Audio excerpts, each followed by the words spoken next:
आज अपन पढ़ेंगे class tenth में संधि। संधि हिंदी और संस्कृत दोनों टॉपिक के लिए इम्पोर्टेंट है। इसका मात्र पहला पार्ट अपन पढ़ेंगे। अब इधर देखना, जैसे संधि, संधि का अर्थ होता है जोड़ या मेल। संधि का अर्थ क्या होता है? जोड़ या मेल।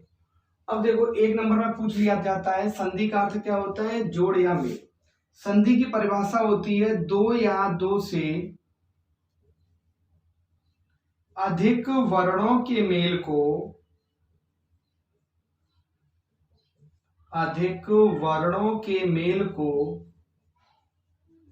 संधि कहते, संधि कहते। इधर देखना, अगर वर्ण आ जाए तो वर्णों के मेल को, अगर यहाँ पे शब्द आ जाए तो शब्दों के मेल को कहती है समास। इस यहाँ पे ये वाला टॉपिक पकड़ना पहले। दो या दो से अधिक वर्णों के मेल को क्या कहती है? संधि। और शब्द आ जाएंगे तो क्या कहेंगे उसे? समास। अब देखना, संस्कृत और हिंदी में जो संधियां होती है लेकिन प्रकार कितने होते हैं। इधर देखना, स्वर संधि, नंबर दूसरी व्यंजन संधि,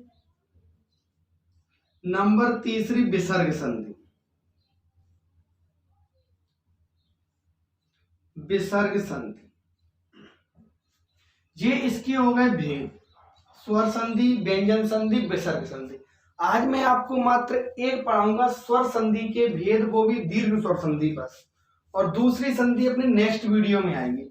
अब देखोगे स्वर संधि। स्वर संधि की डेफिनेशन होती है स्वर के बाद हमेशा क्या आए? स्वर आए। डेफिनेशन समझना, स्वर के बाद हमेशा क्या आएगा? स्वर आएगा, उसे कहते हैं स्वर संधि। अब देखो, स्वर संधि के भेद होते हैं। पहली होती है दीर्घ स्वर संधि, फिर होती है गुण स्वर संधि, फिर होती है वृद्धि स्वर संधि, फिर होती है यड़ स्वर संधि, और फिर होती है अयादी स्वर संधि, और एक और होती है संस्कृत में, उसको कहते हैं पूर्व रूप संधि। पूर्व रूप संधि ये संस्कृत में होती है। संस्कृत में संधियां कितनी हो गई? 6, लेकिन आपको लगानी कितनी है? 5। दीर्घ स्वर संधि, गुण स्वर संधि, वृद्धि स्वर संधि, यड़ स्वर संधि और अयादी स्वर संधि। अब यहां से शॉर्ट ट्रिक में देखना, शॉर्ट ट्रिक में यह देखना कि दीर्घ स्वर संधि कहां पे होगी। देखो, जहां पे बड़े आ की मात्रा, बड़े ऊ की मात्रा और बड़ी ई की मात्रा और दीर्घ री, जहां पे ये 3 मात्राएं आपको दिख जाएं वहीं पर दीर्घ स्वर संधि होती है। अब देखो इधर कैसे अपन पता लगाएंगे। जैसे मैंने लिखा हिमालय,